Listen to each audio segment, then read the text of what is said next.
আমি আপনাদেরকে বলিনি যে আপনারা জানেন যে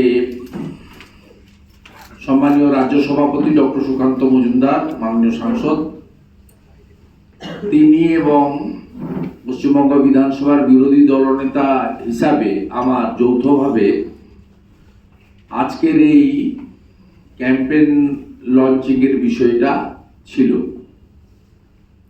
ব্যারাকপুরে অত্যন্ত শান্তিপূর্ণ গণতান্ত্রিকভাবে ভারতীয় জনতা পার্টির একটি কর্মসূচি ছিল এবং এই কর্মসূচিতে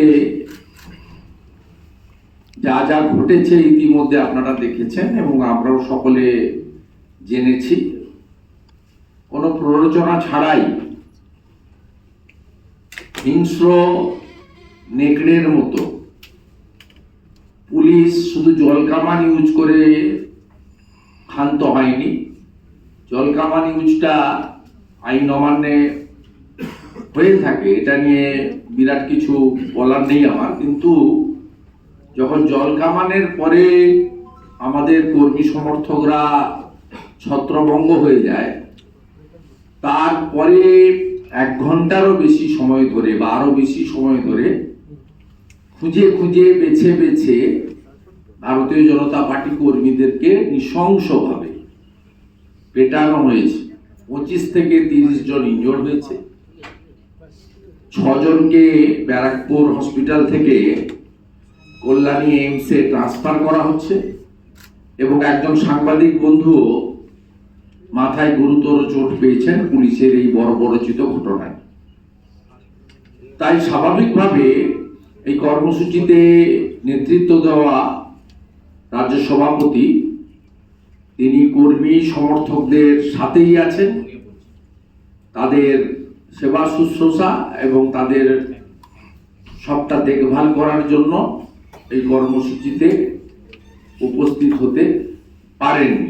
সাথে সাথে ব্যারাকপুরে 15 জন ভারতীয় জনতা পার্টির একনিষ্ঠ কার্যকর্তাকে গ্রেপ্তারও করা হয়েছে।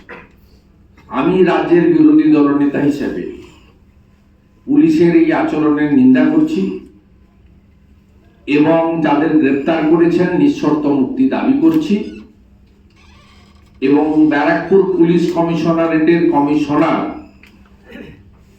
তাকে আমি হুঁশিয়ারি দিতে চাই, কারণ আমার কাছে ইতিমধ্যে তথ্য প্রমাণ এসেছে ব্যারাকপুর পুরসভার তৃণমূলের ভোলাবাদ চেয়ারম্যান উত্তম দাস তিনি পুলিশের সাথে ক্যাডার দিয়ে এই কাজটা করিয়েছেন, কারণ তিনি নিজে মিউনিসিপাল রিক্রুটমেন্ট স্ক্যামে অভিযুক্ত।